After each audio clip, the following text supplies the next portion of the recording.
ভারত তথা দুনিয়া সবথেকে দীর্ঘ সময় ধরে চলা মামলা রাম মন্দির সম্পর্কে জানবো, যেটা 1528 সাল থেকে 2020 সাল পর্যন্ত চলেছিল। এই মামলাটি কোর্টে 70 বছর ধরে চলেছিল এবং সুপ্রিম কোর্টের দ্বিতীয় দীর্ঘতম কেস হিসেবে ধরা হয়, যেটার হিয়ারিং হিসেবে 40 দিন পর্যন্ত চলেছিল। আর হিন্দু সম্প্রদায়ের মতে স্বয়ং শ্রীরাম এই কেস লড়েছেন। এই রাম মন্দির মামলা নিয়ে ভারতকে দেখতে হয়েছিল কুদ্রাকাণ্ড, ভাগলপুর দাঙ্গা, গুজরাট দাঙ্গা আর 1993 মুম্বাই ব্লাস্ট। এই সমস্ত ঘটনার পিছনে জড়িয়ে আছে এই রাম মন্দির। তো চলেন আজকের ভিডিওতে আমরা এই সমস্ত কিছুর পিছনে থাকা রাম মন্দির সম্পর্কে সত্য ঘটনাটি জানি।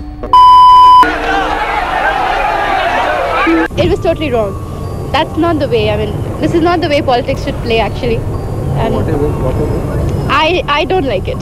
मस्जिद को तोड़ करके हमने राम के आदर्शों को ठेस पहुंचाई है। मस्जिद का तोड़ना ठीक था, इस विषय में तो मैं ये कहूँगा कि बिल्कुल ठीक था, क्योंकि बाबर बाद में आया था और रामचंद्र जी होते, श्री रामचंद्र जी वही पहले आए थे। অযোধ্যা শ্রীরামকৃষ্ণের জন্মভূমি। সেই জন্মভূমিকে কেন্দ্র করে রামপুত্র কুশ রাম মন্দির স্থাপন করে। রামপুত্র কুশের পর 40 প্রজন্ম এই মন্দির অধিকার করেছিল। তারপর সময়ের সাথে সাথে এই মন্দিরের অবস্থা জরাজীর্ণ হয়ে পড়ে। তারপর সাল 500 খ্রিস্টপূর্বাব্দ উজ্জয়ন রাজা বিক্রম আদিত্য এই জরাজীর্ণ রাম মন্দিরের পুনর্নির্মাণ করেন।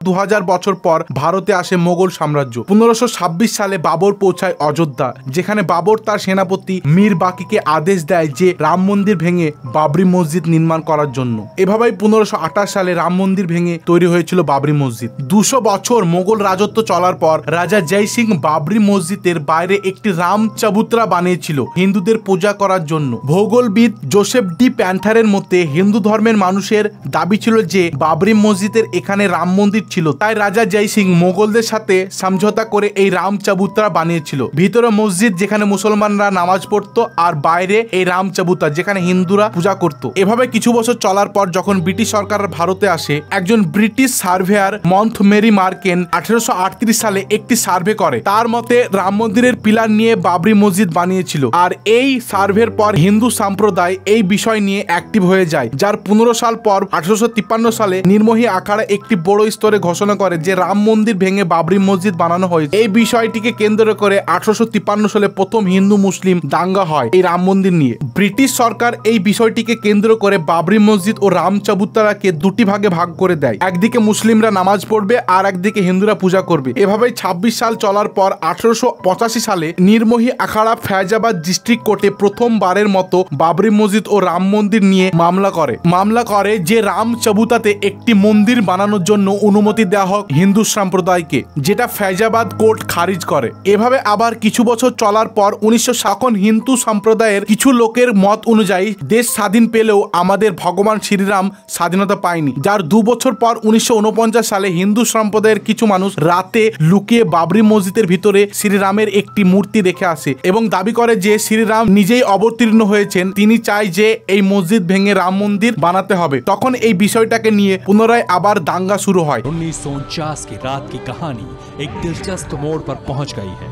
एक मुस्लिम सिपाही का रामलला के प्रकट होने की बात कहना, क्या वाकई में उस रात रामलला प्रकट हुए थे? ঠিক সেই সময় ভারতের প্রথম প্রধানমন্ত্রী জওহরলাল নেহেরু এই বিষয়টিকে তদন্ত করে দেখে যে রাম মন্দির বা বাবরি মসজিদ নিয়ে দেশের মধ্যে একটি বিশাল বড় দাঙ্গা হতে চলেছে। তাই তিনি সিদ্ধান্ত নেয় মন্দির ও মসজিদ দুটিকেই বন্ধ রাখা হবে। তারপর আসে সাল 1980, যখন ভারতীয় জনতা পার্টি ভারতে আসে, তখন হিন্দু সম্প্রদায় কিছুটা উগ্র হয়ে যায় এবং বাবরি মসজিদ ভেঙে রাম মন্দির তৈরি করার পদক্ষেপটি নিজের হাতে নেয়। তারপর 1992 সাল 6 ডিসেম্বর ভারতীয় জনতা পার্টির আয়োজিত সম্মেলনে বাবরি মসজিদ প্রথমবারের মতো ভাঙা হয়েছিল, আর যেখানে উপস্থিত ছিল হিন্দু সম্প্রদায়ের বড় বড় নেতা অটল বিহারী বাজপেয়ী, লাল কৃষ্ণ আদবানি, উমা भारती সহ অন্যান্য নেতা। मत करो, इसके गंभीर नतीजे होंगे। सारे देश में इसका आपको मुकाबला करना पड़ेगा। शांतिपूर्ण तरीके से हम लड़ेंगे और हम जनता के बल पर लड़ेंगे, कानून के बल पर नहीं। আর এই খবরটি জানা মাত্রই সারা ভারত সহ পৃথিবীর অন্যান্য দেশের মুসলিমরা ক্ষেপে ওঠে, যার ফলস্বরূপ পাকিস্তানের 30টি মন্দির সহ হিন্দু দোকান ভাঙচুর হয়, এমনকি বাংলাদেশেও 12টি মন্দির সহ দোকান পাশার ভাঙা হয়। আর এই বাবরি মসজিদ ভাঙার বিষয়টা এতটাই বড় হয়েছিল যে সেটা 1993-তে বোম্বে ব্লাস্ট পর্যন্ত পৌঁছায়। আর এই বোম্বে ব্লাস্টের পর হিন্দু সম্প্রদায় সহ বিজেপি সরকার কিছুটা ঠান্ডা হয়ে দেশের কাজে মনোযোগী হয়। এভাবে 7 বছর দেশ ঠান্ডা থাকার পর ভিএইচপি বিশ্ব হিন্দু পরিষদ 2002 সালে পুনরায় রাম মন্দির নির্মাণের জন্য অযোধ্যায় আরেকটি সম্মেলন রাখে। ভিএইচপি সেই সম্মেলন থেকে ফেরার পথে গোদরা নামক স্থানে যখন পৌঁছায় তখন সেখানকার ক্ষিপ্ত মুসলিমরা ট্রেন জ্বালিয়ে দেয়, যার ফলে 58 জন ভিএইচপি সদস্যের মৃত্যু হয়, যার ফলে দেশের পরিস্থিতি আবার খারাপ হয়ে পড়ে। আর এই পরিস্থিতিটি দেখে ভারতীয় সরকার এএসআই আর্কিওলজিক্যাল সার্ভে অফ ইন্ডিয়াকে বাবরি মসজিদ তদন্ত করার জন্য নিযুক্ত করে। আর এএসআই এর সার্ভে অনুযায়ী জানা যায় যে বাবরি মসজিদের নিচে